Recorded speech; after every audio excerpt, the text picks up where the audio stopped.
¿Qué tal, estimados estudiantes y estimadas estudiantes? Voy a hacer una presentación más o menos breve para hablarle un poco de la importancia que tiene que mantengamos el cuidado ético de las publicaciones científicas y de los trabajos de revisiones bibliográficas que ustedes habitualmente hacen como tarea o como trabajos en los cursos de investigación.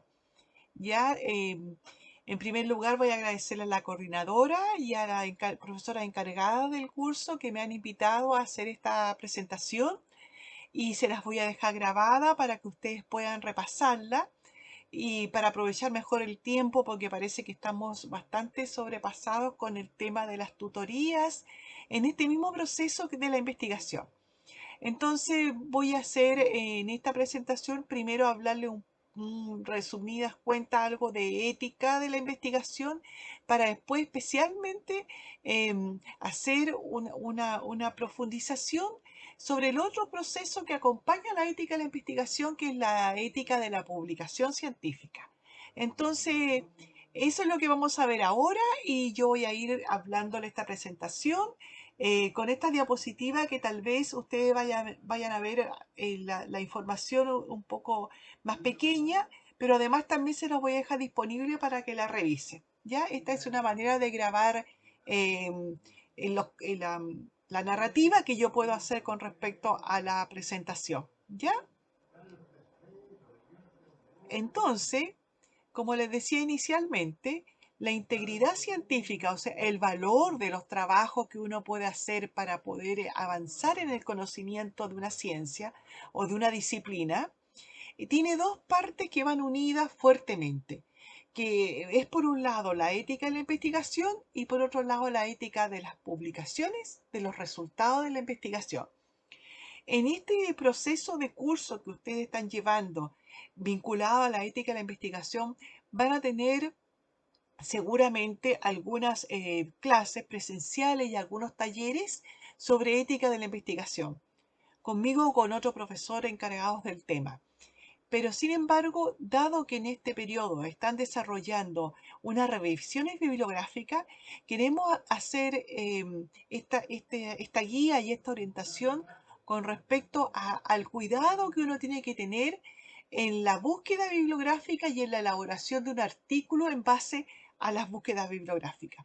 Cómo se respeta el conocimiento que ya está publicado y cómo de esa manera nosotros vamos a hacer que nuestra evidencia o nuestra síntesis de conocimiento que vamos a traducir en un texto sea útil, sea verdadero y sea realmente representativo de un conocimiento. Vamos a empezar brevemente un poco para hablar de la ética de la investigación científica y para ello vamos a ver por qué existe la ética de la investigación científica. ¿Ya? El proceso de la ciencia y del conocimiento necesita la investigación para poder seguir avanzando. O sea, no se puede ir adivinando o suponiendo qué va a pasar hacia adelante, cómo podría avanzar un conocimiento. Pero para avanzar en el conocimiento de la salud, especialmente a nivel de la biomedicina, a nivel psicosocial o a nivel de educación en salud, nosotros necesitamos que participen seres humanos en nuestra investigación o en nuestro estudio. Y allí se nos abre una brecha de cuidado, de protección de estas personas que participan.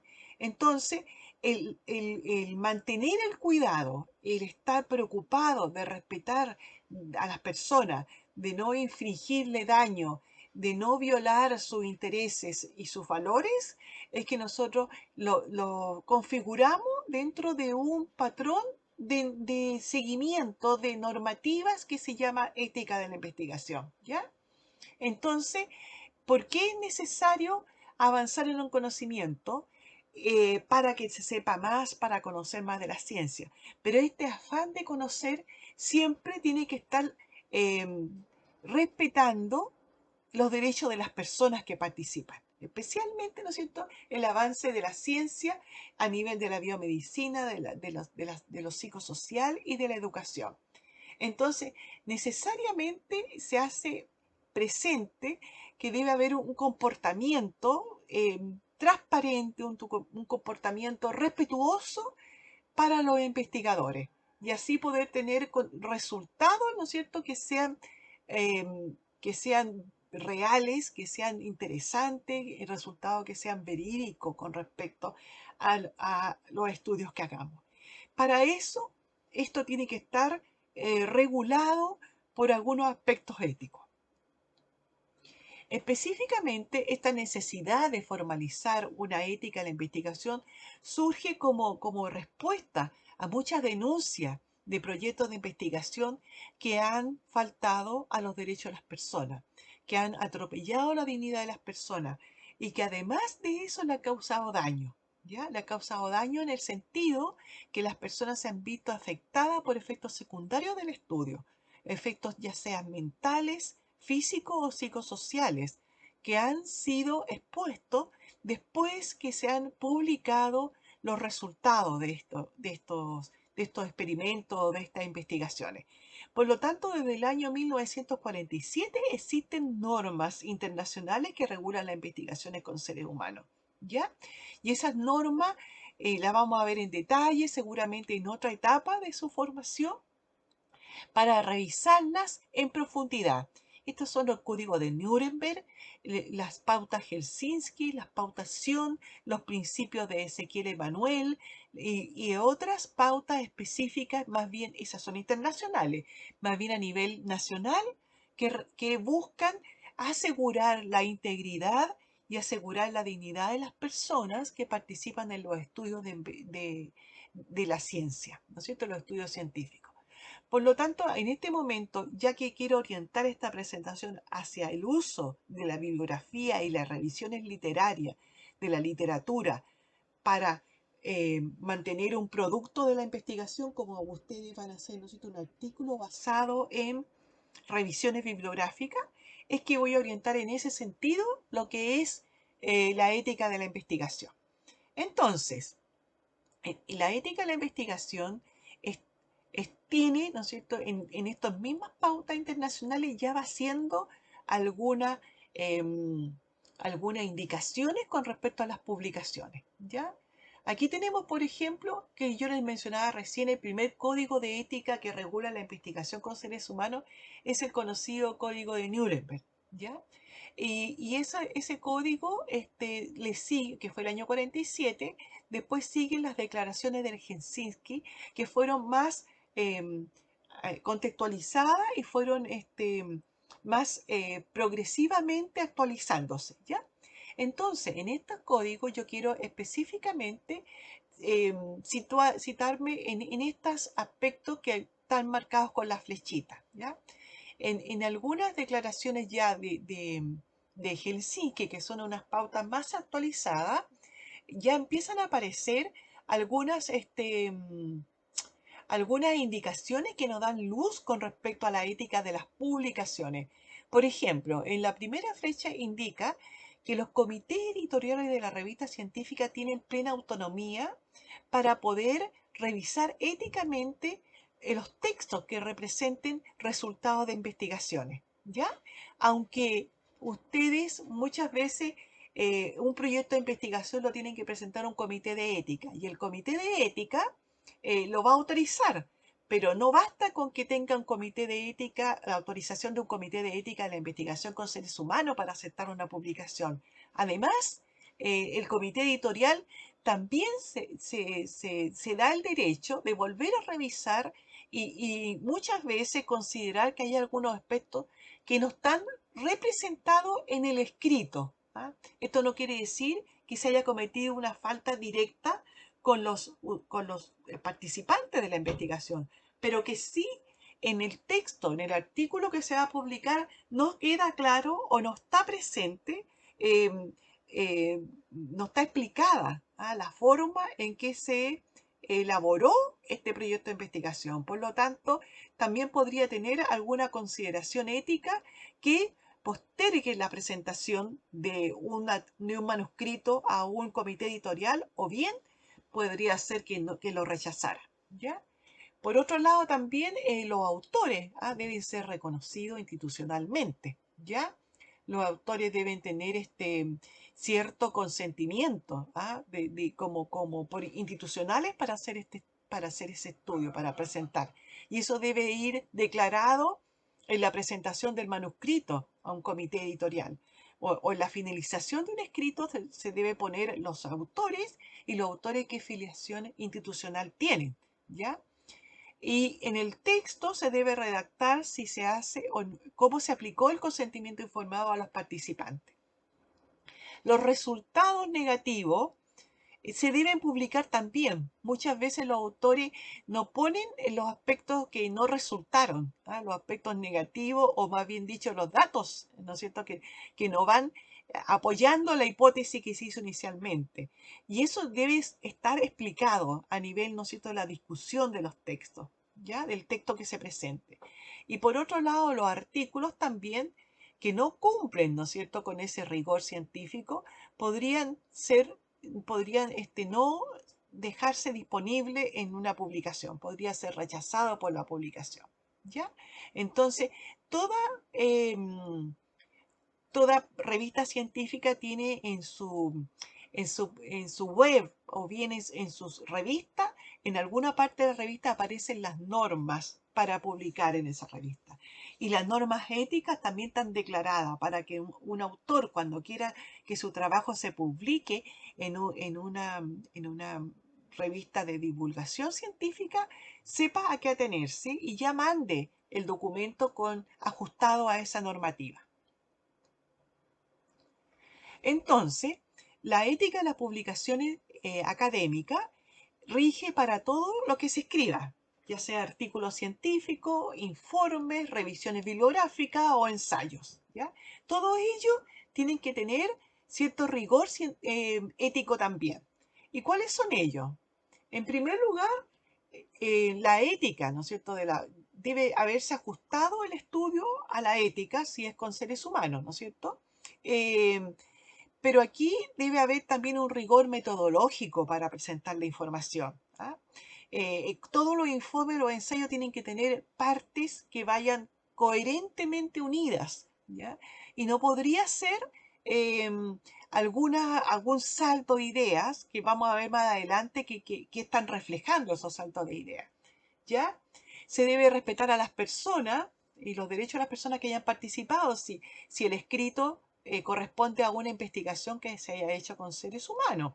Ahora, en el caso de eh, ustedes van a hacer, ¿no es cierto?, un documento, van a elaborar un documento que represente una publicación científica, pero basada en una revisión bibliográfica.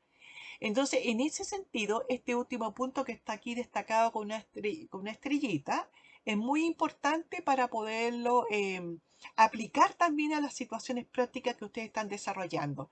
Y eso es la honestidad y la transparencia de la producción del conocimiento y cómo se va relatando, ¿ah? ¿Cómo se va a distinguir un documento que es honesto o que es transparente? En la medida que se vaya citando las ideas de dónde son extraídas, ¿ya?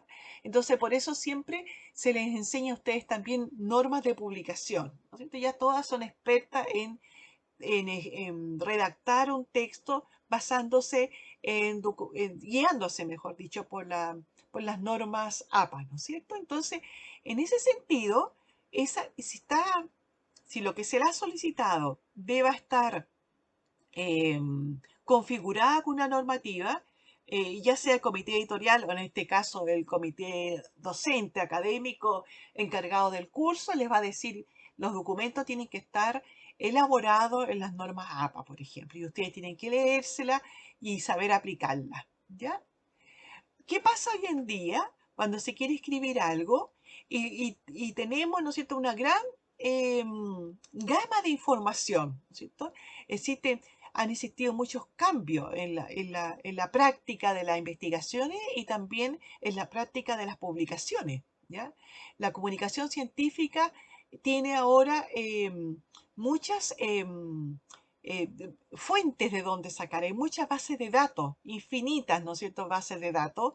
Y cómo distinguir aquellas bases de datos que son serias y aquellas que no lo son, ¿no es cierto? En Internet nosotros tenemos mucha documentación, y páginas web personales, incluso hay blogs donde se mantiene la información y muchas veces nosotros no sabemos de dónde poder sacar la información que sea real y que sea más seria, ¿ya?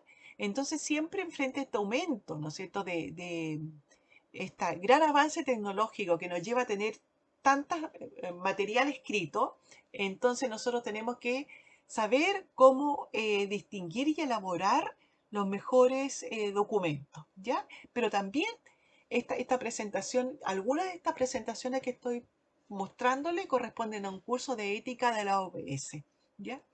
Entonces aquí se tiene que tener como fin, aquí dice nosotros que la ciencia es para la sociedad.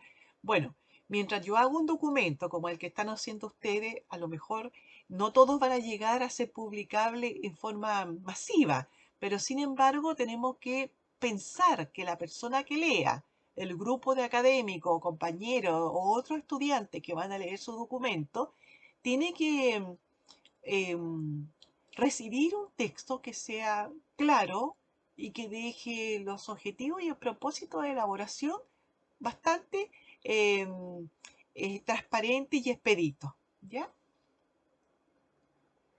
Entonces, ¿qué puede pasar con las distorsiones que hay en las publicaciones científicas? Muchas veces la revisión literaria se cita un artículo, ¿ya? Y ese artículo se agrega. ¿Ah? Piensen ustedes que estas cosas las hace mucha gente, ¿ya? ¿Cómo se agrega un artículo? Porque realmente se me pide que el trabajo se ve más serio cuando tiene citaciones. Entonces yo pongo el título o pongo el autor y el año, ¿no es cierto? Como lo dice la APA, pero no he leído el artículo. ¿Ah? Solamente me tincó el título o bien me guío, me leí el resumen. ¿Ah? Muchas veces eso puede ser un riesgo muy grande, porque yo en el resumen no tengo toda la información. Puede haber, ¿no es cierto?, en el resto del texto una aclaración o una precisión que no está en el resumen, porque el resumen es un pequeño párrafo de 200, máximo 300 palabras, y que yo, sin embargo, allí no tengo toda la, la- la, mm, el trabajo completo. ¿Ah? Yo no sé todos los detalles de ese trabajo, cómo fue la metodología, cuáles fueron los grupos que participaron. Entonces el primer punto, ¿no es cierto?, que puede provocar una gran distorsión es que yo use, ¿ah?, en mi texto solamente elementos que estaban redactados en otro texto, pero en el resumen. Muy riesgoso es eso, ¿ya? Por otro lado, también puede haber un artículo que está basado en una serie de casos, ¿ya? Y se llega a la conclusión o a la relación muy universal a partir de dos, tres o cuatro casos. Hay uno concluye una tremenda conclusión, ¿no es cierto?, categórica, como que para todos los casos va a ser igual. Muchas veces uno se siente tentado porque considera que el estudio de casos es muy interesante. Claro que estudio de casos es una forma también de hacer un tipo de investigación, pero no tiene el impacto que tiene una investigación, un estudio que ha tenido, ¿no es cierto?, más casos, más evidencia, ¿ah?, más campo, más trabajo de campo. Entonces, los estudios de caso no se pueden llegar a conclusiones. Uno puede llegar a discutir las observaciones, ¿ah?, de estudio de caso, pero no la conclusión, ¿ya? Eso es importante también de tenerlo claro. Otro punto importante es la recolección de datos. ¿Ah? Muchas veces uno llega y deja fuera datos que no le conviene para los resultados esperados, ¿ya? Muchas veces también uno cuando está llevando el proceso y tiene a sus participantes, en algún momento un participante está dando una información distinta, por lo tanto yo lo excluyo de la participación, de los resultados, no considero los resultados que me está entregando uno de los participantes porque resulta que no van de acuerdo a lo que yo espero del estudio, ¿ya? Em, Otras veces yo puedo interpretar los resultados Darle un cariz distinto, y no son los que realmente en el texto que aparecen originalmente corresponden, ¿ya? Y así hay muchas cosas, los datos presentados están arreglados, em, después para facilitar la publicación yo busco más que nada ajustarme a puros datos positivos, a tener bastante éxito, que cuanto sea, mi estudio fue muy exitoso, he oculto lo que fue el resultado negativo, como veíamos también anteriormente, ¿ya? Entonces, ¿cuáles son los principios para una integridad para la integridad ética en una publicación científica? Primero, la honestidad intelectual, ¿ya? Esta honestidad intelectual eh, para proponer y ejecutar los diferentes resultados de la investigación. Para yo ir sacando los resultados tengo que ser honesta, tengo que ser una persona que se ajuste a los resultados reales. Nadie muchas veces después va a volver a preguntarme o no me están acompañando mientras yo hago el registro. Por lo tanto, yo puedo arreglar los registros, pero eso no va a tener impacto en los resultados. ¿Se entiende? O sea, ese es el problema. No es que a mí me pillen que estoy arreglando los datos, sino que mis datos no van a servirle a la comunidad disciplinaria. Porque o más terrible puede ser que haya gente que se guíe por mis datos y después la práctica ve que las cosas así no resultan. Ese es el problema ético, ¿ya?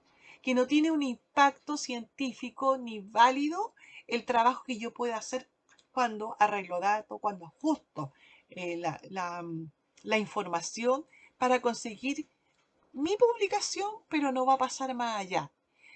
Y eso sería lo mejor, porque lo peor, ¿no es cierto?, que mi publicación le vaya a servir a otra persona y le va a echar a perder el trabajo a otra persona por guiarse por mi resultado. Por eso es muy importante ser justo, ¿no es cierto? Ser justo en la revisión de los artículos científicos, ser honesto cuando se escribe. Y con respecto a la justicia en revisión científica, yo tengo que buscar las revisiones, ¿no es cierto? Las revisiones que tienen artículos que están en proceso de revisiones, los debo dejar hasta que estén validados como artículos que son reconocidos y que están ajustados, ¿ya? A lo que es la ética científica. Yo puedo favorecer, ¿no es cierto?, la interacción entre las comunidades científicas si logro un buen paper, ¿no es cierto?, si logro una buena revisión de la revista. Y esa es la tarea que ustedes están aprendiendo ahora, o sea, hacer buenas revisiones de paper, de artículo, y a partir de eso sacar una conclusión que le pueda servir a otra persona, pero tiene que ser real, una conclusión que refleje realmente lo que esos papers dicen, si no mejor que la persona se lea todos los papers que ustedes revisaron, si no va a ser tan transparente, ¿ya? Debe haber en la publicación también una transparencia con respecto a los conflictos de intereses. Eso también tiene que ver un poco con la ética de la investigación. O sea, si yo estoy apremiada porque necesito tener una publicación para ascender académicamente o necesito tener una publicación para ganarme una beca o bien mi categoría académica necesita que tenga 3 o 4 publicaciones al año y ya pasó el primer semestre y yo no tengo las publicaciones y me pongo a inventar publicaciones, ahí caemos, ¿no es cierto?, en una serie de problemas que a lo mejor, además de ir eh, ennegreciendo, ¿no es cierto?, empañando mi carrera académica, también va a ser muy nefasto para el resto de la comunidad, ¿ya? Entonces, eso es importante, ¿ah? La publicación científica debe demostrar también que cuando está basada en estudios donde han habido personas que participan, debe ser también demostrar que había protección para las personas participantes. Ahora otro principio, ¿no es cierto? Todos los estudios se deben iniciar con una idea, una idea, pero para saber el arte de esa idea en qué está, es necesario revisar, ¿no es cierto? Y ese es el primer paso que se hace siempre en los cursos, al inicio de los cursos de investigación, ¿ya? El comportamiento ético significa también, implica la responsabilidad, que tienen los autores de un artículo publicado, ¿ya? Esa responsabilidad se demuestra cuando uno cita a las personas de las cuales está extrayendo la idea o los autores, ¿ya? Cualquier estudio con personas debe promover el consentimiento informado y la honestidad y la recolección de datos, y su interpretación debe estar, ¿no es cierto?, reflejada en conclusiones o en discusiones que realmente se ajusten a los parámetros de una publicación científica, ¿ya? Entonces, busquemos, ¿no es cierto?, la realidad basándonos en actitudes o comportamientos honestos. ¿Cuáles son las conductas directamente inapropiadas que puede ejercer una persona que está tratando de escribir algo, ¿no es cierto? Que va a ser muy negativa para el desarrollo de una ciencia o de un conocimiento, ¿ya? Por un lado, la mentira, la falsificación y el plagio, ¿ya? Y esto es lo que especialmente tenemos que tratar de, de instruir los profesores que nos encargamos de la formación disciplinaria de los jóvenes que van a tener un título profesional.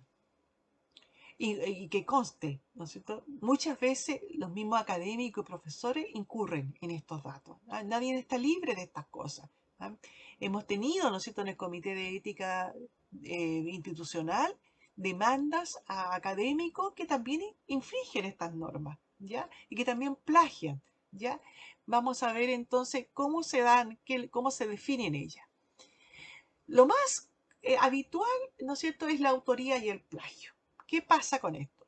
Con respecto a la autoría hay varias formas fantasma de nombrar autores, de poner a personas para ayudarla.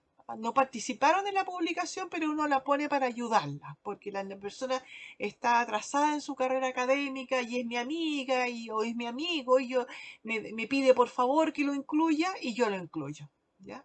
Entonces ahí no le estoy haciéndole un gran favor a una persona, pero estoy haciéndole un mal favor a la disciplina, porque en algún momento alguna persona puede leer y ver a ese autor que no participó en la articulación, en el artículo, y de cierta forma yo puedo llamarlo, lo puedo encontrar, lo puedo invitar a hacer una charla y resulta que la persona no sabe el del artículo. ¿Ah? Imagínense, ¿ah? Tremendo bochorno. ¿Ya? Entonces, con la autoría está eso. Primero, invitar a personas o incluir autores que no han participado, y por otro lado también incluir a gente importante, ¿no es cierto? Porque la gente de buena onda la incluyo y porque le va a dar prestigio a mi artículo, pero esa persona tampoco ha participado.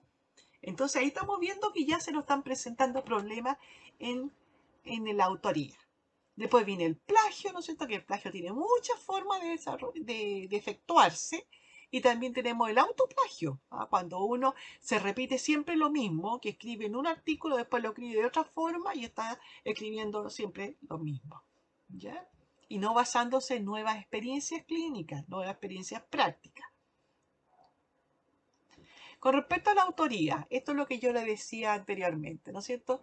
Los y las autoras son quienes aportan las contribuciones importantes para concebir, diseñar la investigación, interpretar los datos, pero también puede ser considerada autora la persona que hizo un borrador, ¿no es cierto? Que hizo la corrección, que hizo la lectura final, que le agregó cosas, que hizo comentarios, que fue modificando y perfeccionando lo que escribió otro. Esa persona sí es autora, ¿ya?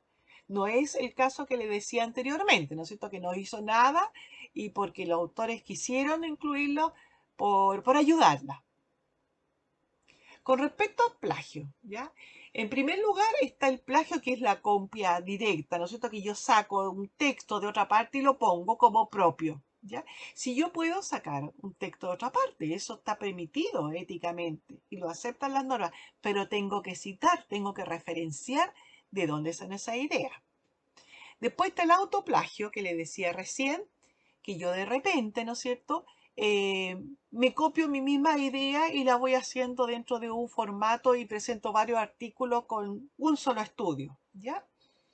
Después está el plagio en mosaico, o sea que yo empiezo a copiar, pero poquitas cosas de diferentes partes, entonces no se nota, porque no logra identificarse todo un texto de otro autor.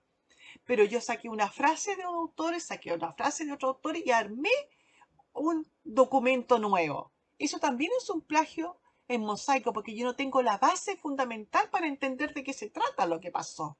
¿Ya? Son puras ideas que de cierta forma puedo caer incluso para la persona, el pobre lector que le va a caer ese documento en sus manos, va a caer, ¿no es cierto?, en una incoherencia, va a tener que leerlo muchas veces y no va a lograr comprender lo que se quiso hacer.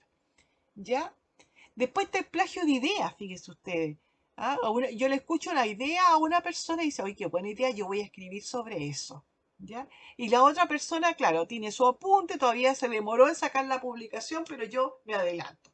Sucede muchas veces con los profesores y con sus estudiantes. ¿Ah? Con sus estudiantes becados, los estudiantes están descubriendo cosas y el profesor se aviva, entre comillas, y publica antes y los estudiantes que hicieron el apunte, que hicieron, y se quedan todavía, ¿no es cierto?, sin publicar. ¿Ya?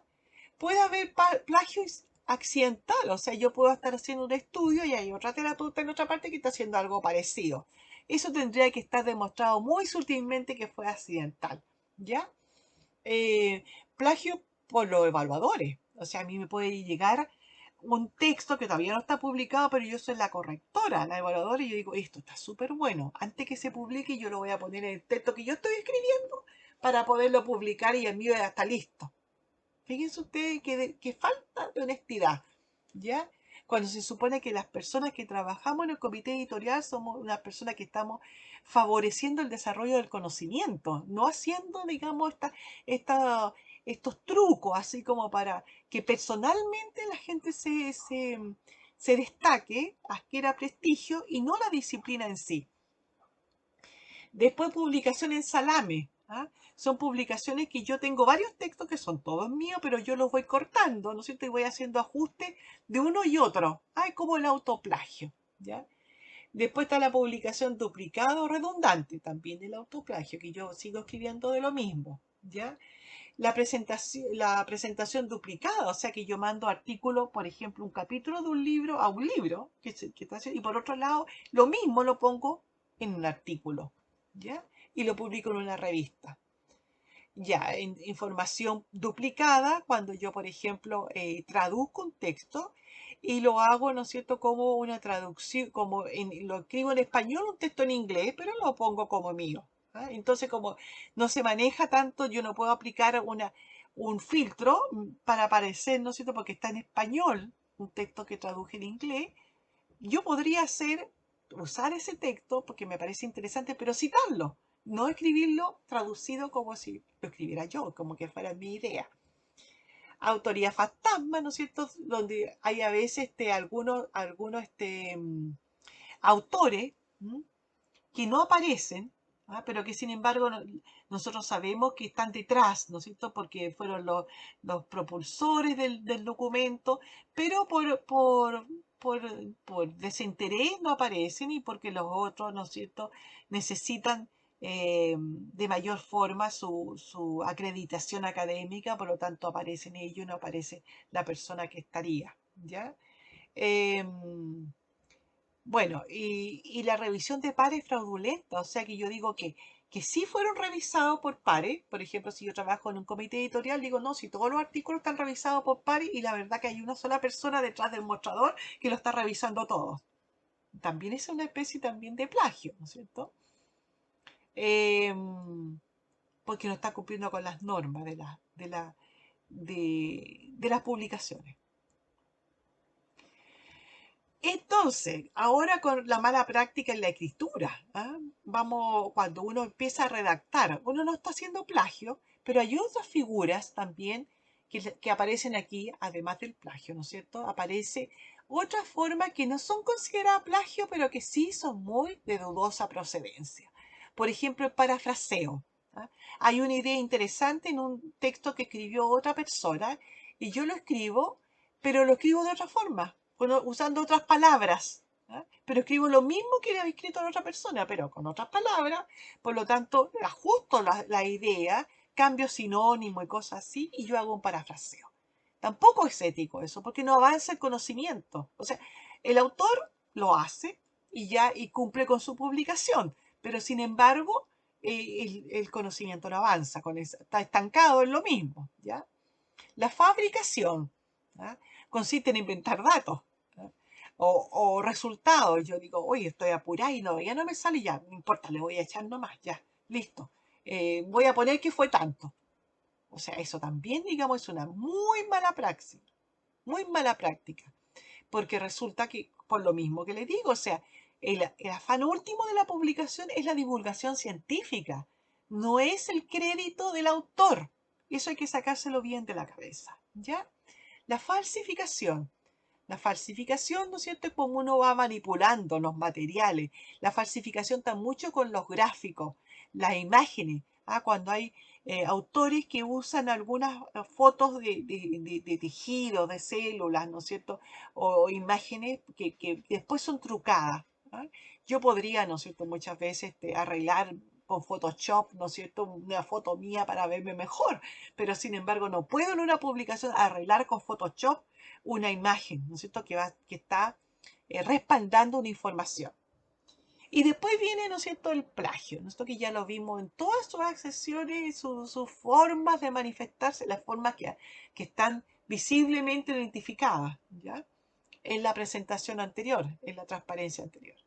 Eh, en general, los plagios se pueden dividir en dos niveles. Uno que está en la investigación, al hacer propuestas, ¿no es cierto?, Eh, de la investigación al copiar ideas de investigación que ya otros lo hicieron. En la ejecución, ¿no es cierto?, de la investigación, copiar modelos, ¿no es cierto?, que tal cual sin ponerle la novedad de la creatividad del estudio, o bien en las revisiones, ¿no? En las revisiones que yo voy a estar falsificando, como explicamos anteriormente en la imagen anterior, sobre los datos de la bibliografía. Y por otro lado, también el plagio se puede dar manipulando lo que son los resultados de diversas comunicaciones científicas. Esos resultados los manipulo de manera que mi texto, que mi artículo resulte interesante, ¿ya? Y llamativo, así de gran impacto.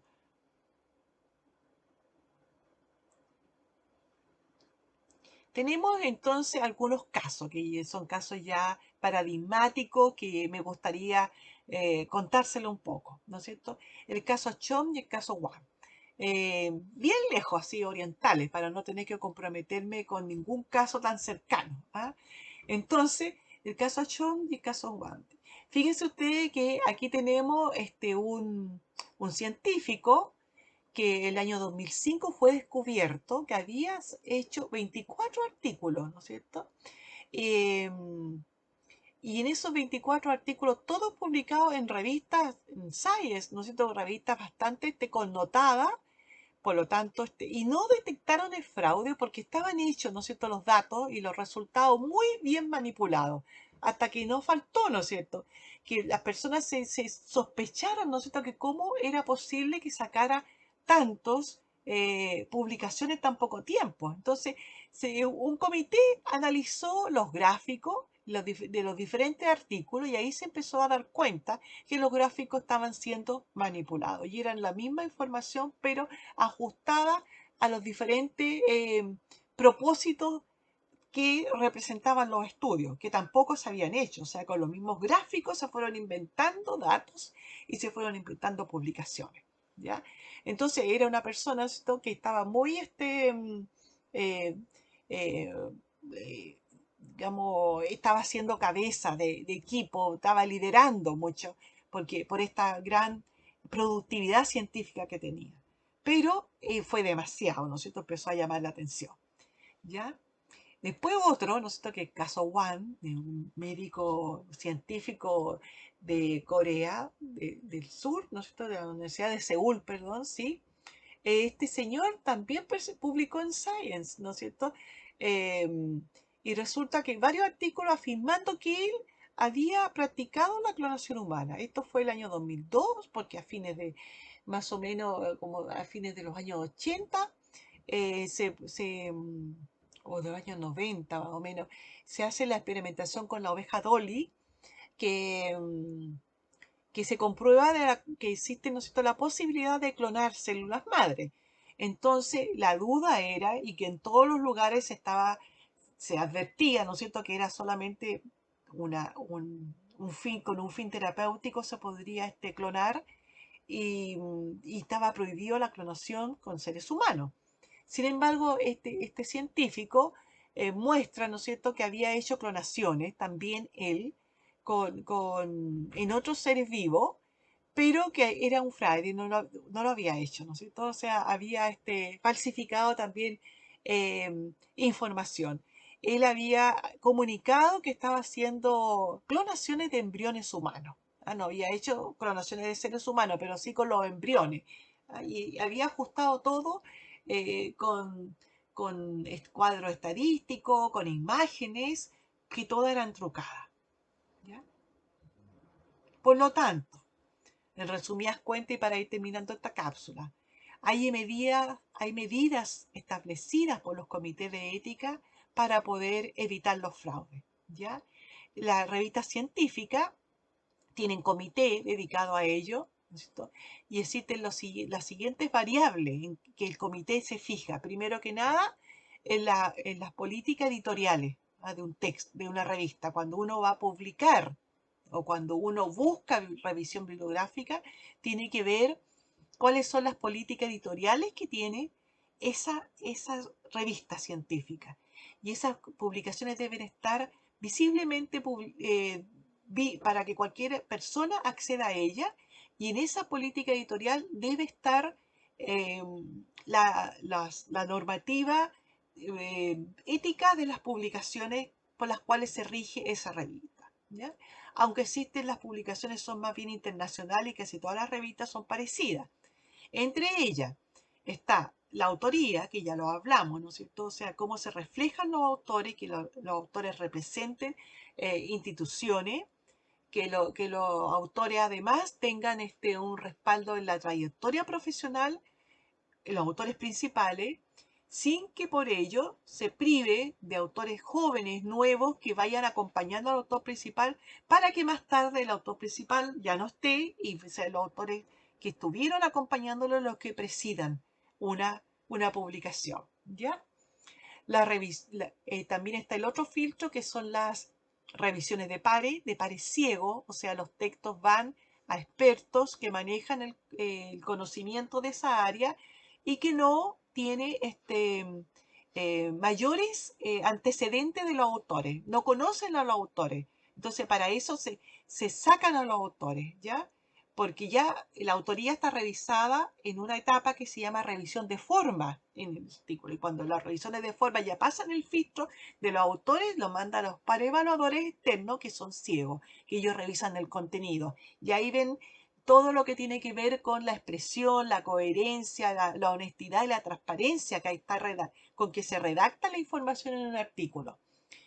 Y el compromiso, y además, a pesar de todo eso, también cuando un artículo puede ser publicable, se le pide a los autores que firmen un documento en los cuales se comprometen y juran de que no han cometido un fraude ético. ¿Ya? Entonces, con todo eso, una revista científica se asegura de que su publicación sea honesta y sea válida y que pueda realmente aportar al conocimiento o sea, aportar a los conocimientos científicos. Ya en el trabajo de los profesionales es muy importante eh, integrar también desde el punto de vista ético la experiencia de los y las profesionales que no han escrito, pero que tienen en su bagaje mucha experiencia. Entonces, estas personas también pueden ser fuente de información cuando se está haciendo un estudio, pero tiene que ser eh, situada la persona, tiene que ser reconocida, tiene que tener una trayectoria profesional. ¿Ya?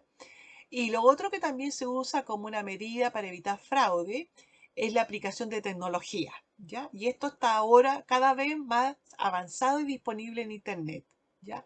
Por ejemplo, existen varios programas que pueden chequear los plagios. ¿ah? Pero muchas veces son los plagios en un idioma, por eso existe esta fabricación de las traducciones. ¿Ah? Distinguir cuando hay un copy-paste, cuando hay, ¿no es cierto?, cuando en Google aparece frases que se repiten en otros textos, y con esto también se pueden detectar técnicamente los fraudes, cuando muchas veces los revisores no son tan expertos, no tienen tanto el ojo ya de la experiencia para detectar, ¿no es cierto?, que aquí hay una incongruencia. Se puede procesar el texto a través, ¿no es cierto?, de algunos de estos software que son específicos para detectar plagio, ¿ah? O copias de otros documentos. Y este es un caso, para contarles, ¿no es cierto?, de otro académico, este académico es chileno, pero pasó hace muchos años, ¿no es cierto?, que un chileno que en la Universidad de México, en el Colegio Profesional de México, estaba haciendo un doctorado y, y, mm, y plagió la información. Entonces fue denunciado porque justamente el comité editorial académico se dio cuenta que había tomado eh, otros textos, ¿no es cierto?, que habían sido de 12 artículos distintos y capítulos de libros de donde había hecho esto en mosaico, ya que ya les relaté de qué se trataba. Por lo tanto, se le quitó la beca y esta persona realmente sufrió profesionalmente el desprestigio y que él después, más tarde, ¿no es cierto?, en una entrevista en el diario La Tercera, declaró públicamente lo arrepentido que estaba por haber hecho este, este, mm, por haber actuado así, ¿ya? Realmente el investigador dijo que a pesar de que Internet existe, ¿no es cierto?, esto software, es muy difícil a veces detectarlo, pero sin embargo él se sentía que su carrera académica había terminado después de que fue detectado este fraude. ¿Ya? Se le quitó, por supuesto, la beca y se le quitó el grado que estaba postulando. En conclusión, para ir terminando, eh, en primer lugar hay que tener como principio que las normas claras sobre ética de la investigación deben ser compartidas y deben ser conocidas en forma previa a escribir un texto. Los comités de ética de elaboración ético-científico son organismos calificados y tienen criterios bioéticos para poder analizar, estructurar, construir políticas editoriales, ¿ya? Y estas políticas editoriales tienen como único fin, ¿no es cierto?, la regulación ética y expedita e indispensable de los textos y también de la protección de las personas que participan, ¿ah? En forma, digamos, un poco más tangencial, ¿ya? Y lo más importante del Comité de Ética de la investigación científica y de la publicación, de la investigación científica, lo más importante es proteger a los participantes y del Comité de Ética de la Publicación Científica es que la ciencia sea de calidad, ¿no? Que el conocimiento avance en forma expedita, que sea de excelencia y que conserve la calidad que todos necesitamos para poder ir avanzando en el conocimiento disciplinario. Bien, como resumen, la ética de las publicaciones científicas se relaciona con los temas de autoría, conducta científica inapropiada y también con las brechas que se pueden dar hacia los accesos hacia los espacios validados, o sea, cómo nosotros podemos alcanzar obtener también información de buenas bases, ¿ah? Porque muchas veces estas bases están privilegiada solamente para algunos públicos y muchas veces también cuando una revista alcanza la plenitud del impacto científico, muchas veces a los autores les cuesta publicar allí, no solamente porque sean muy exigentes para revisar, sino porque además cobran dinero para poder publicar. Entonces esa es una gran brecha que existe, ¿no es cierto? Especialmente en las revistas internacionales para los autores latinoamericanos. Las claves es la responsabilidad, la honestidad científica y la utilización responsable de los recursos en la difusión del conocimiento. Existe una tendencia creciente a que las revistas científicas se internacionalicen, ¿ya? Y, y al mismo tiempo, eh, otra tendencia es también a poner en las publicaciones qué personas, además de los autores, han contribuido, ¿ah? De alguna forma, ¿no es cierto? Em, Apoyando financieramente el estudio o bien facilitando la información, ¿ya? O personas, grupos de personas que han participado. Siempre entonces una publicación ahora se está acostumbrando a que lleven un agradecimiento al finalizar el texto. Hay que diferenciar un poco lo que, a grandes rasgos, la ética de la investigación de la integridad científica. La ética de la investigación y de las publicaciones es esa atención que se tiene permanentemente por ir detectando que no haya fallas en la ética del trabajo. Y la integridad científica es conocer los textos regulatorios y ajustarse a ellos. Ya tenemos esos dos puntos que deben ir constantemente dialogando para tener un buen texto. ¿Ya? Ustedes, ¿no es cierto?, que son las personas que van a escribir un texto, revisen estos documentos que tienen a la mano, que han seleccionado para poder desarrollar un texto de síntesis de conocimiento. En primer lugar, eligiendo muy bien, guiándose por los principios éticos de esas publicaciones, y en segundo lugar, manejando ustedes éticamente, con honestidad, la información que van adquiriendo de esas publicaciones. Bien, creo que con esto estamos terminando. Aquí hay una bibliografía que también pueden consultar. Y ustedes me conocen, soy la profesora Laura Rueda de la Escuela de Terapia Ocupacional, dedicada en estos últimos años a la ética de la investigación y los comités de ética de las publicaciones de las revistas editoriales. Estoy disponible para que ustedes me consulten o se dirijan, me buscan en la web, ¿no es cierto?, de mi correo electrónico de la Universidad de Chile, y a partir de eso, ¿no es cierto?, podemos estar en contacto permanentemente. Muchas gracias por la atención y que les sirva. Adiós.